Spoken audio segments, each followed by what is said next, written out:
तो आज का हमारा टॉपिक है internal energy and first law of thermodynamics. सबसे पहले इंटरनल एनर्जी पढ़ते हैं। इंटरनल एनर्जी क्या होती है? बेसिकली ये सम है जितने भी मॉलिक्यूल्स है ना किसी भी ऑब्जेक्ट के अंदर, किसी भी एलिमेंट के अंदर, उन तमाम एटम और मॉलिक्यूल्स की काइनेटिक और पोटेंशियल एनर्जी का सम। ठीक है, ये जी इंटरनल एनर्जी है।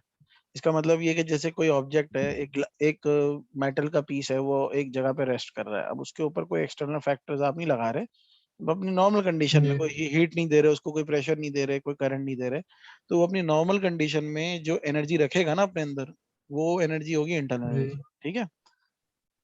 सही। फिर जब हम उसको हीट देंगे तो उसकी इंटरनल एनर्जी की वैल्यू बढ़ जाएगी, फिर वो काइनेटिक एनर्जी बढ़ जाएगी टेम्परेचर की वजह से। वो एक अलग सिनेरियो है। लेकिन अभी क्या है, जो अपनी नॉर्मल कंडीशन में उसके अंदर एनर्जी होती है वो इंटरनल एनर्जी होती है।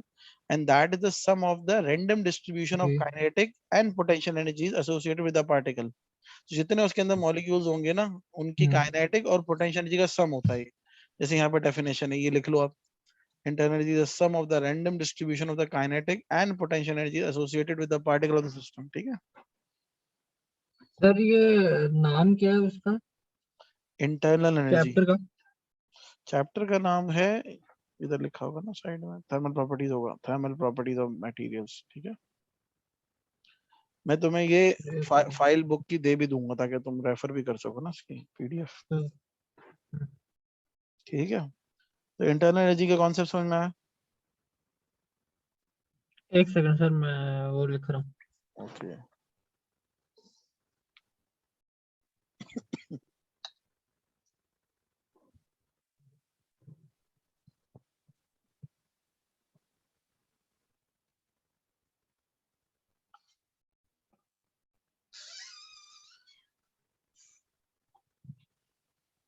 लिख लिया? एक सेकंड, लिख रहा हूँ।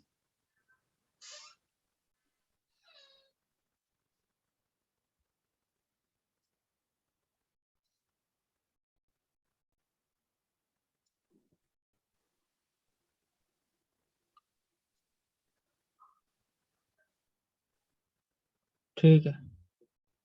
ठीक है। अच्छा, अब हम बात करते हैं फर्स्ट लॉ ऑफ थर्मोडायनेमिक्स की। थर्मोडायनेमिक्स का क्या मतलब? थर्मोडायनेमिक्स जो है ना, वो ब्रांच है फिजिक्स की जिसके अंदर आप दो चीजों को देखते हैं, थर्म और डायनेमिक्स। यानी कि थर्म का मतलब हीट, और हीट की वजह से पार्टिकल्स की मूवमेंट। डायनेमिक्स का मतलब होता है मूवमेंट। तो कैसे जो है वो एटम और मॉलिक्यूल जो है हीट की वजह से मूव करते हैं, ये हम थर्मोडायनेमिक्स में पढ़ेंगे। हमें इसका बेसिक आइडिया तो पता है कि हम किसी भी ऑब्जेक्ट को हीट करेंगे तो उसके एटम और मॉलिक्यूल, उसकी काइनेटिक एनर्जी बढ़ जाएगी और वो मूव करना शुरू करते हैं ना, मोशन में आ जाते हैं। ठीक है, जी ये बात तो पता है ना? जी तो इस मोशन को कहते हैं डायनामिक्स, और थर्म की वजह से, हीट की वजह से, तो इसलिए थर्मोडायनेमिक्स। अच्छा, थर्मोडायनेमिक्स फील्ड है, बेसिक फील्ड है मैकेनिकल इंजीनियरिंग की। इसके अंदर हम इंजन का डिजाइन पढ़ते हैं, गाड़ी की मूवमेंट पढ़ते हैं कि गाड़ी का इंजन सेट बनता कैसे है। ठीक है, वो सेकंड लॉ ऑफ थर्मोडायनेमिक्स में होता है। हाँ। फर्स्ट लॉ ऑफ थर्मोडायनेमिक्स आपको बहुत बेसिक हम्म, सिस्टम के बारे में बताता है, प्रिंसिपल के बारे में बताता है। वो क्या है?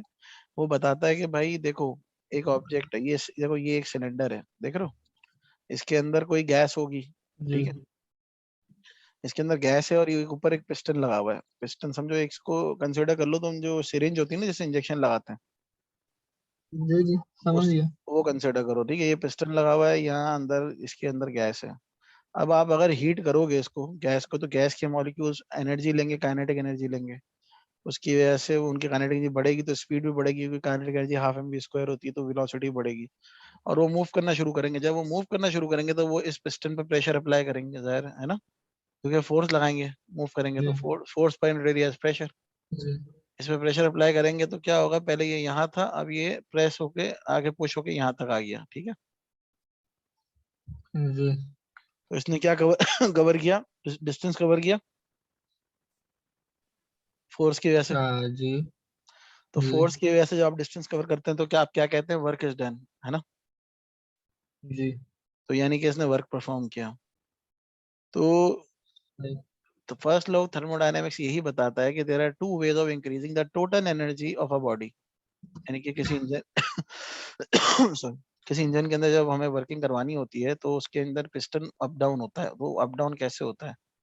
इंजन का फिलॉसफी क्या है? कंबशन होती है। कंबशन क्या जी है? जब आप पेट्रोल डालते हैं, जब इंजन स्पार्क करता है, जब आप इग्निशन देते हैं तो एक स्पार्क होता है।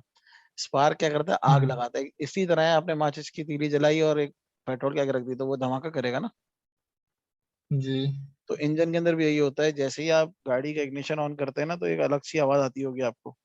तो वो आवाज होती है जी स्पार्किंग की। वो स्पार्किंग करता है इंजन के अंदर और वो पेट्रोल पे आग लगाता है तो अंदर धमाका होता है। उस धमाके की वजह से हीट डेवलप होती है, स्टीम जनरेट होती है और वो पिस्टन के सिलेंडर को मूव कराती है। जब आप रेस जी देते हैं वो और मूव कराती है और आपकी गाड़ी को प्रेशर फील होता है और वो प्रेशर से आपके टायर वगैरह घूमते हैं और आप आगे जाते हैं। ठीक है। तो वो बेसिकली आपने वर्क जी किया। फ्यूल कैसे वर्क किया? अगर फ्यूल नहीं होगा तो कंबशन भी नहीं होगी। कंबशन नहीं होगी तो आपकी हम्म, गाड़ी मूव भी नहीं करेगी। तो ये प्रिंसिपल यहाँ अप्लाई होता है। तो दो तरीके से आप करते हैं, एनर्जी बढ़ाते हैं किसी भी सिस्टम की। एक तो हीटिंग द बॉडी और दूसरा doing work on the body. तो या तो आप हीट कर दें, हीट करेंगे तो उसमें वर्क परफॉर्म होगा, या तो आप खुद से वर्क कर दें। ठीक है, आप हाथ से गाड़ी को धक्का लगा दें जी तो भी आपने वर्क कर जी दिया। सही है ना। तो सही। ये इन दोनों का जो एडिशन है ना, ये टोटल एनर्जी बताता है आपको। तो आपने कहा ठीक है, this leads to the first law of thermodynamics which can be expressed by the equation that is increase in internal energy. पहले इंटरनल एनर्जी क्या थी? आपने कुछ भी नहीं कर रहे थे, नॉर्मल हालत में ऑब्जेक्ट था तो उसकी अपनी ओरिजिनल इंटरनल एनर्जी थी। अब आप जब उस पर वर्क परफॉर्म करोगे या उसको हीट दोगे तो उसकी इंटरनल एनर्जी इंक्रीज हो जाएगी ना, है ना। जी तो वो जी इंटरनल एनर्जी को हम यू से डिनोट करते हैं, यू से। ठीक है। तो hmm, first law of thermodynamics कहता है कि change in internal energy is equals to heat supplied to any object plus work done on that object. इन दोनों के सम के बराबर ये चेंज इन इंटरनल एनर्जी या इंक्रीज इन इंटरनल एनर्जी होगी। ठीक है। सर क्यू क्या था? क्यू है heat energy energy. Supplied. Heat energy. अच्छा। हाँ, हीट एनर्जी सप्लाइड, बिल्कुल बिल्कुल ऐसे ही है। हम्म, ठीक तो है। ये लिखना है ना सर? हाँ हाँ, ये नोट कर लो, बिल्कुल लिखो।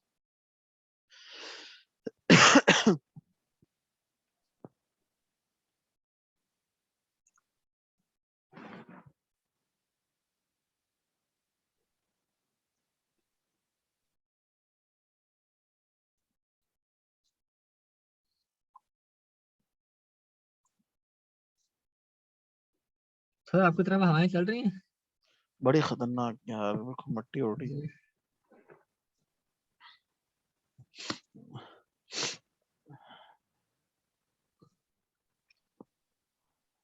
ये नोट कर लिया। सर होने वाला है।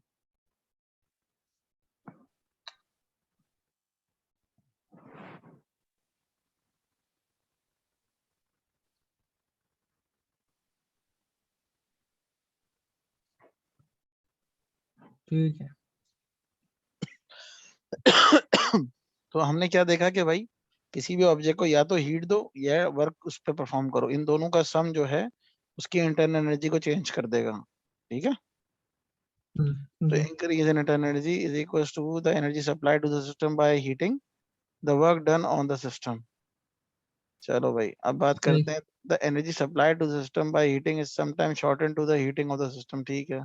to demonstrate a use of first law, consider an ideal gas contained in a cylinder by frictionless piston।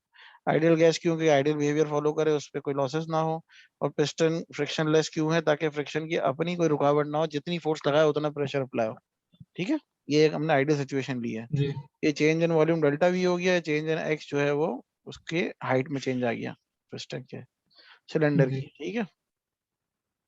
अब जी आपको कहते हैं the gas is heated so that its volume increases by an amount of delta we against a constant atmospheric pressure. The gas expends so work is done against atmospheric pressure. क्या हुआ भाई? जब आपने gas को heat किया, इसका volume increase हुआ delta we से। पहले V1 होगा फिर V2 हो गया तो डेल्टा वी चेंज आ गया। एटमॉस्फेरिक प्रेशर कांस्टेंट है। The gas expand so work is done. Gas expand हुई, उसने पुश किया, पिस्टन ऊपर गया, वर्क हो गया। वर्क हुआ तो एफ डॉट डी। तो वर्क की वैल्यू क्या है? F dot delta x. D की जगह डेल्टा एक्स है क्योंकि डेल्टा एक्स जितना चेंज हुआ है ना, ये तो डिस्टेंस ट्रेवल किया वो डेल्टा जी एक्स है, तो हमने यहाँ डी की जगह डेल्टा एक्स लिख दिया। फिर F is the force on the piston. Force on the piston equals to pressure of the gas into area of cross. अब हम क्या करें? डेरिवेशन कर रहे हैं। हम कह रहे हैं फोर्स क्या होता है, जी प्रेशर क्या होता है, फोर्स अपॉन एरिया होता है। प्रेशर फोर्स अपॉन एरिया होता है, तो जी फोर्स क्या होगा, प्रेशर इनटू एरिया हो गया, है ना। सही। तो हम F की जगह पे PA लिख देंगे, तो हमारा वर्क क्या बन गया, PA डेल्टा x, है ना।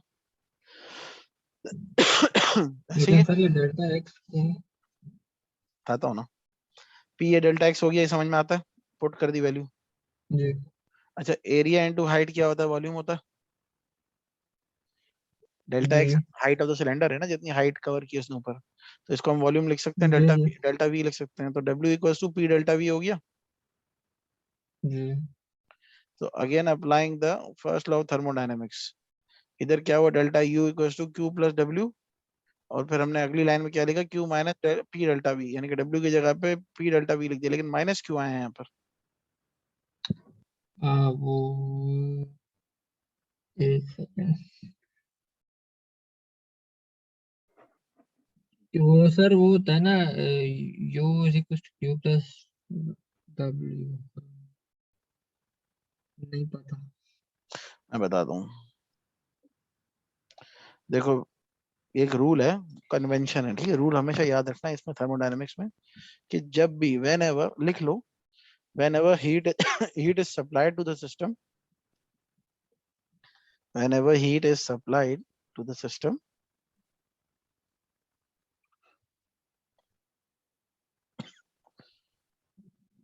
it will be taken as positive, ठीक है, एक second, it will be taken negative या as positive? positive heat, whenever heat is supplied to the system, it will be always taken as positive.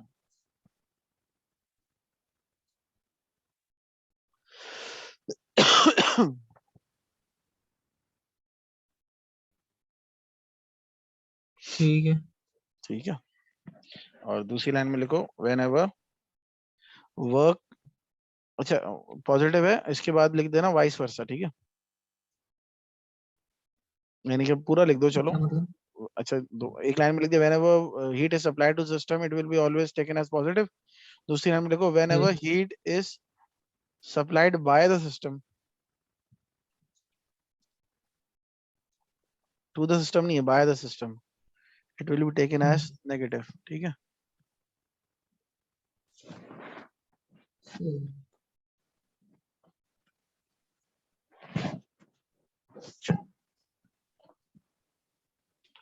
अब लिखो उसके अगले लाइन में, whenever work is done on the system, एक second sir, ये first law के अंदर ही आता है ना, हाँ हाँ, whenever heat is। whenever work is done on the system, heat के तो दोनों लिख लिए ना, अच्छा अब work का लिखो, whenever work ji is ji done on the system,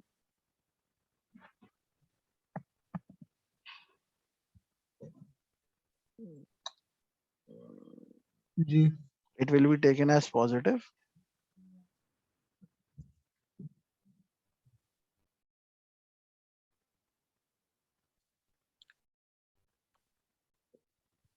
ji whenever work done on the system लिखा है, जी ठीक है, it will be taken as positive, and whenever work is done by the system it will be taken as negative।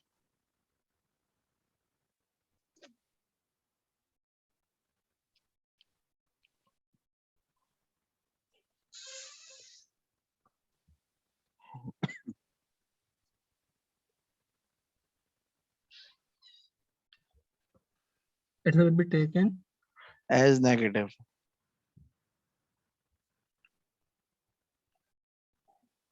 ठीक है। ये देखो नीचे table में भी लिखा हुआ है, ठीक है, quantities and delta U Q W, positive कब होगा, इंटरनल एनर्जी इंक्रीजेज होगी, जब इंटरनल एनर्जी इंक्रीज होगी तो डेल्टा यू पॉजिटिव होगा, वो खुद ब खुद निकल आएगा। नेगेटिव होगी जब जी इंटरनल एनर्जी डिक्रीज होगी, ठीक है। अब यहाँ पर क्या आपने माइनस डेल्टा पी क्यों किया, क्योंकि डब्ल्यू आपने नेगेटिव लिया है। अब यहाँ लिखा हुआ भी है, the minus sign comes in because work is done by the gas on the atmosphere, by the gas, ठीक है जी ना। तो बाय द गैस यानी ठीक। बाय द सिस्टम है, तो नेगेटिव, हमने नेगेटिव खुद पुट कर दिया। सही। rather the work is being done on the gas, you will notice that change in internal energy is less than the energy input delta q because some of the energy is used to do the work in expanding the gas. क्या होगा, अब internal energy कम हो जाएगी, क्यों? क्योंकि ये negative work हो गया ना, क्यू में से माइनस होकर आंसर आ रहा है, तो क्यू से छोटी ही होगी ना एनर्जी, ये बड़ी वैल्यू है, इसमें से ये जी माइनस हो रहा है, तो आंसर में ये आ रहा है। इसी तरह से 10 माइनस टू जी इक्वल्स टू 8, तो 10 माइनस टू इक्वल्स टू 8 करूंगा तो 10 is always be greater than 8, right? जी ठीक है। इस केस में अगर आप करोगे वर्क सिस्टम पे, तो फिर क्या हो जाएगा, वो पॉजिटिव हो जाएगा। ठीक है। जी तो सही। ये साइन कन्वेंशन है, हमेशा इसी तरह लेनी है। तो ये आपने कहा, यू विल नोटिस हाँ that the change in energy is less than energy input, that is delta Q, because some of the energy used to do work in expand the gas. ठीक है। अब यहाँ पर टेबल से भी जी आपको explain कर दिया गया ये। अच्छा, यहाँ तक क्लियर है? जी अच्छा, अब हम कुछ प्रोसेसेस पढ़ते हैं, थर्मोडायनेमिक प्रोसेसेस होते हैं सर। उसमें हम एक पढ़ते हैं एडियाबैटिक एक्सपेंशन एंड कंप्रेशन। कभी नाम सुना है इसका? जी नहीं सर।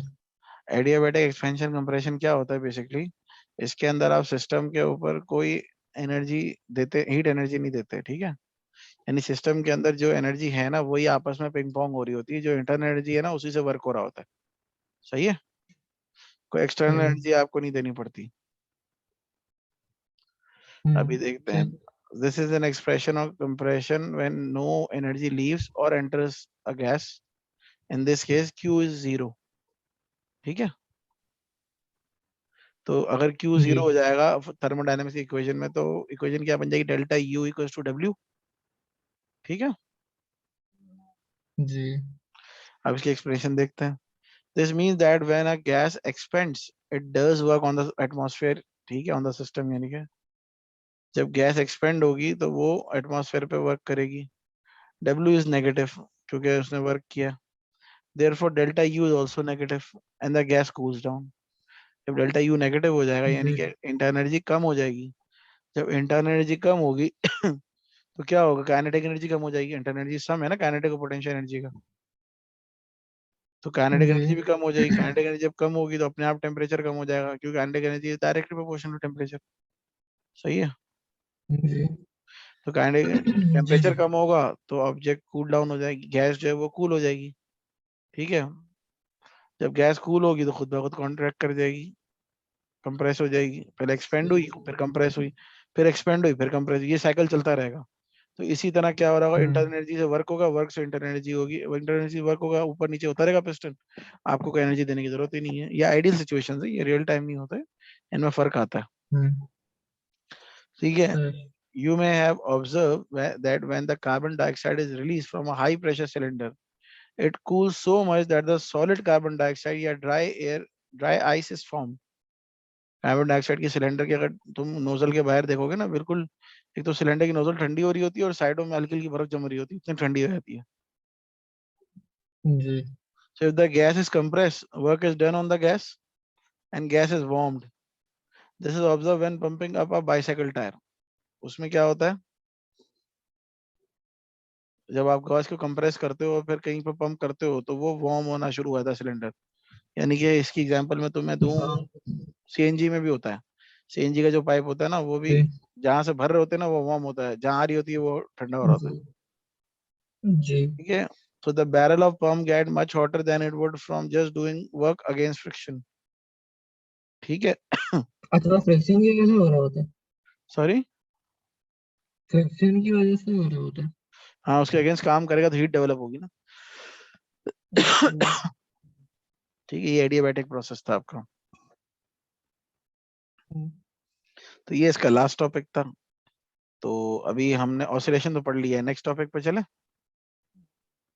अच्छा ये आपने वो करना है रिकैप? नहीं नहीं, मैंने तो आगे का पढ़ा है, इसका एक अच्छा टॉपिक आगे रह का गया पढ़ा था है ना। ठीक। पीछे हमने ये पढ़ा है, देखो मैं हम्म तुम्हें दिखा देता हूँ। पीछे हमने जो है ना, जी टेम्परेचर किया था, इसमें हमने थर्मल इक्विलिब्रियम देखा था। थर्मल, मैं छोटा छोटा सा रिकैप दे देता हूँ ताकि तुमको वीडियो में समझ में आ जाए चीजें। ठीक है। जी थर्मल इक्विलिब्रियम क्या होता है, इक्विलिब्रियम का मतलब होता है स्टैटिक, रुक जाना। थर्मल इक्विलिब्रियम हीट का जी फ्लो रुक जाना। तो हमने हमेशा पढ़ा है कि जी heat always transfers from hot object towards cold object. ठीक है। तो अगर दो ऑब्जेक्ट सेम टेम्परेचर पे आ जाएंगे ना तो उनके बीच में हीट ट्रांसफर 0 हो जाएगा, ठीक है।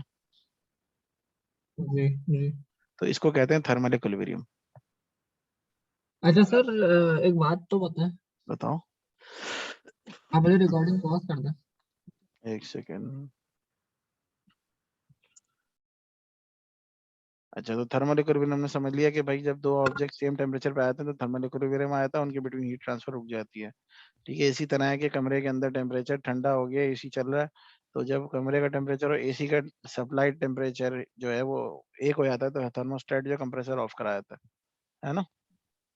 जी तो ये तभी होता है। और अगर नॉर्मली अगर ऐसा ना हो तो क्या होगा, हीट ट्रांसफर होगी हॉट ऑब्जेक्ट से कोल्डर ऑब्जेक्ट में। जैसे एग्जांपल है, अब चाय का कप है, उसके अंदर उसको आपने एटमॉस्फेयर में रख दिया, तो कप ठंडा हो रहा है, जी एटमॉस्फेयर गर्म नहीं हो रहा है, क्योंकि चाय गर्म है, चाय गर्म है तो हीट ट्रांसफर कर रही जी है एटमॉस्फेयर में, एटमॉस्फेयर ठंडा है, ठीक है। जी। बाकी तुम रिकॉर्डिंग से सुनना, तुम्हें और डिटेल समझ में आएगी। मैं इसको रिकैप करूँ। टेम्परेचर ठीक स्केल है। है। टेम्परेचर स्केल है, हम टेम्परेचर मेजर करते हैं थर्मामीटर के थ्रू, ठीक है। उसके अंदर हम अलग जी अलग टाइप ऑफ थर्मामीटर होते हैं। एक्सपेंशन ऑफ लिक्विड वाला होता है जो मरकरी वाला होता है, लिक्विड एक्सपेंड होता है तो हमें वैल्यू बताता है। एक्सपेंशन ऑफ गैस एट जी कांस्टेंट कांस्टेंट प्रेशर, ये थर्मामीटर आपने यूज नहीं किया होगा, ये गैस बेस्ड थर्मामीटर होते हैं, पावर प्लांट्स वगैरह में होते हैं मेजरमेंट के लिए। फिर चेंज ऑफ जी प्रेशर है, प्रेशर बेस्ड थर्मामीटर होते हैं, ये प्रेशर की वॉल्यूम चेंज को मेजर करते हैं, रिलेट करते हैं हीट से। हीट दोगे गैस एक्सपेंड होगी, ऊपर जाएगा पिस्टन, वॉल्यूम चेंज होगा तो आपको डिग्री में पता चलेगी कितनी चेंज हो रही है। फिर ये चेंज इन जी रजिस्टर ऑफ थर्मिस्टर। थर्मिस्टर एक थर्म डिपेंडेंट रजिस्टर है, जो आपने ओ लेवल में पढ़ा होगा। थर्मिस्टर क्या होता है, हीट सेंसर होता है, हीट सेंस करके आपको चेंज ऑफ टेम्परेचर बताता है चेंज ऑफ रेजिस्टेंस से, यानी कि करंट चेंज करने से।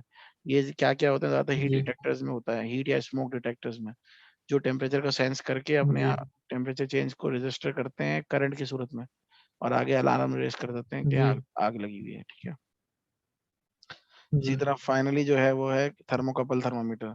थर्मोकपल क्या होता है, एक जंक्शन कोल्ड होता है, एक हॉट होता है, इन दोनों बिटवीन डिफरेंस ऑफ टेम्परेचर की वजह से इस वायर में करंट गुजरता है। जब करंट आता है तो वोल्टेज आती है, तो वोल्टेज वोल्ट मीटर में दिखती है, तो आपको समझ में आया था अच्छा इतना टेम्परेचर चेंज हुआ है, ठीक है। जी। सारी डिटेल मैंने उसमें बताई हुई है वीडियो में, उसमें बताया है कि किस तरह से चेंज होता है, सही है। ठीक। थर्मिस्टर क्या है, थर्मिस्टर सेमीकंडक्टिंग डिवाइस है, जो रेजिस्टेंस चेंज और कम और ज्यादा होने की वजह से टेम्परेचर को कम और ज्यादा को रजिस्टर करती है, ठीक है। जी अच्छा, थर्मोडायनेमिक स्केल के बारे में हमने बात की हुई है उसमें, कि थर्मोडायनेमिक स्केल या केल्विन स्केल, जैसे डिग्री सेंटीग्रेड को जब आप पीछे ले जाओगे ना तो एक पॉइंट आएगा जी -273.15, इतना पीछे ले जाओ, इतना ठंडा ले जाओ, -273.15, उस पॉइंट पे जाके आप देखोगे तो तमाम गैस के वॉल्यूम जीरो हो जाते हैं, तो उसको आप कहते हो एब्सोल्यूट जीरो पॉइंट, सही है। जी और वो कहलाता है जीरो केल्विन, वहां से शुरू होता है नया स्केल, केल्विन स्केल, ठीक है। जिसे हम जी। थर्मोडायनेमिक स्केल भी कहते हैं। तो ये सब हम वीडियो में आप सुन लेना, केल्विन स्केल क्या होता है, जी कन्वर्जन्स क्या होती हैं, डिग्री सेंटीग्रेड और केल्विन की कैसे कन्वर्जन्स होती हैं, ठीक है। जी। फिर हमने बात की है भाई थर्मल प्रॉपर्टीज अच्छा of sir, material. Laws of thermodynamic एक ही है? दो होते हैं, तो अभी एक लिखा है। अभी एक लिखा है, जी। ठीक। अच्छा। तो फिर हमने पढ़ा thermal properties of matter. Thermal properties of matter या मटेरियल क्या होता है, हम किस तरह बताएंगे कि कौन सा मटेरियल कितनी ज्यादा जल्दी हीट कंडक्ट करता है। तो जी उसको हम देखेंगे स्पेसिफिक हीट कैपेसिटी या स्पेसिफिक लेटेंट हीट से, ठीक है। ये दो प्रॉपर्टीज होती हैं, जी स्पेसिफिक हीट कैपेसिटी और specific latent heat. Specific heat capacity आपने वो लेवल में पढ़ा होगा कि किसी भी ऑब्जेक्ट, किसी भी मटेरियल के टेम्परेचर को 1 डिग्री चेंज करने के लिए जितनी हीट उसको देते हैं ना, जितनी रिक्वायर्ड होती है, वो उसकी हीट कैपेसिटी होती है, स्पेसिफिक हीट कैपेसिटी। किसी भी 1 kg मास को जी ले लो, फॉर एग्जांपल 1 kg आपने वाटर ले लिया, 1 kg वाटर को का टेम्परेचर 1 डिग्री चेंज कराने, जैसे कि वो 1 kg वाटर है, वो 22 डिग्री सेंटीग्रेड पे पड़ा हुआ है, हमको उसको 23 जी करना है, तो 23 डिग्री करने में 1 kg वाटर को जितनी हीट चाहिए होगी ना, वो जी उसकी स्पेसिफिक हीट कैपेसिटी कहलाएगी, सही है। जी।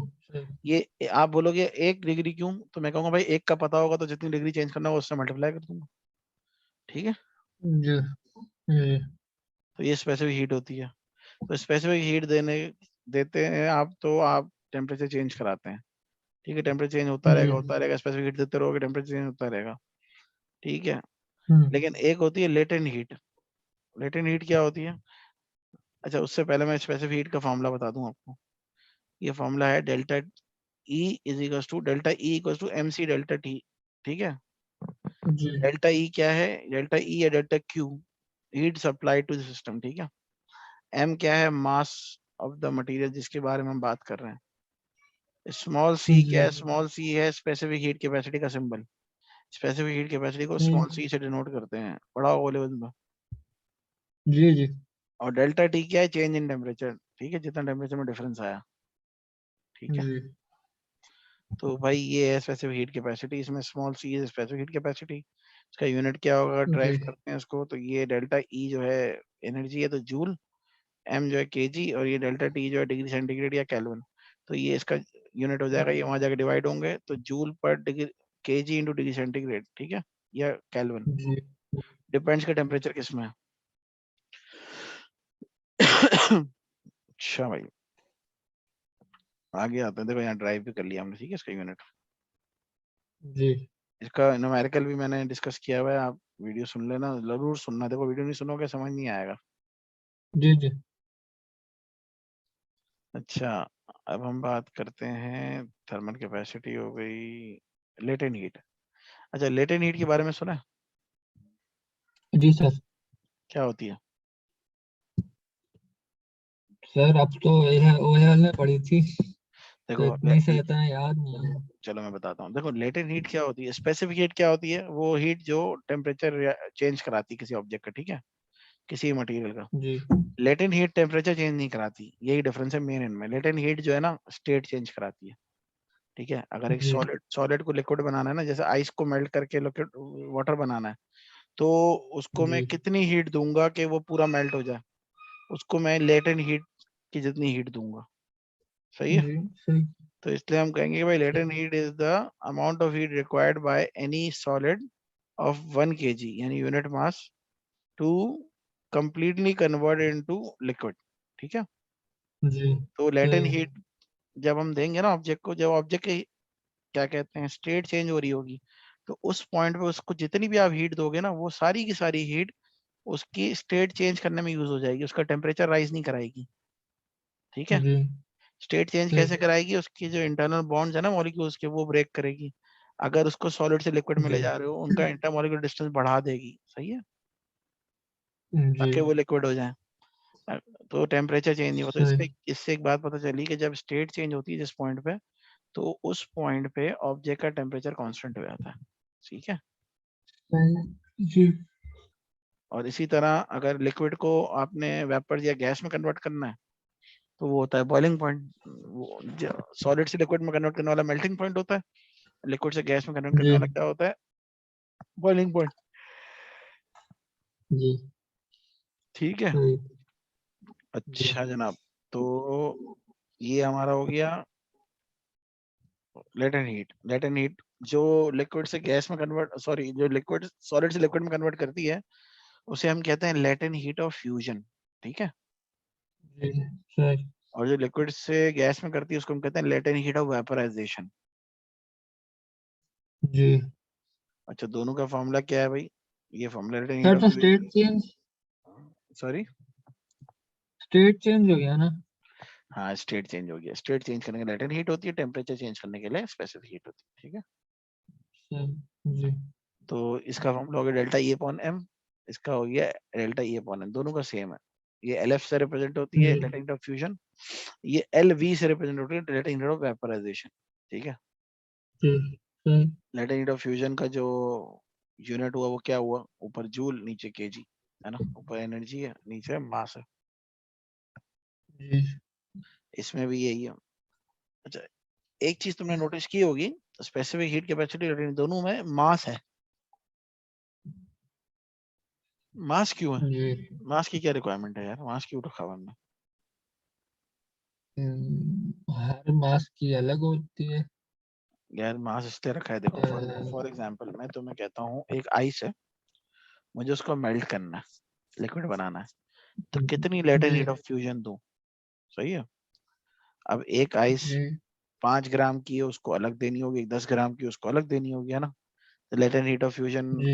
कांस्टेंट तो नहीं हुई वाटर की या आइस की, है ना। हम्म, तो जी इसलिए हम सर। मास डिपेंडेंट कर देते हैं कि भाई 1 kg मास को मेल्ट करने के लिए कितनी चाहिए होगी वो बताओ, वो यूनिक हो जाएगी। अगर 1 kg का मुझे पता है तो 2 kg का मल्टीप्लाई 2 कर दूंगा, सही है, जी।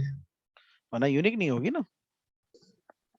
अगर दोनों जी के मास डिफरेंट होंगे, दोनों की सही। वैल्यूज भी डिफरेंट होगी। ये लेटेंट हीट ऑफ फ्यूजन और वेपराइजेशन हर मटेरियल की कांस्टेंट होती है, का चार्ट होता है। अगर सवाल आएगा जी ना तो जी। तुम्हें गिवन होगी कि भाई वाटर की इतनी है, ऑयल की इतनी है, हनी की इतनी है। हम्म, जी ठीक है, तो क्या क्लियर हुआ, जी latent heat of fusion, latent heat of vaporization जी जी और जी स्पेसिफिक हीट कैपेसिटी।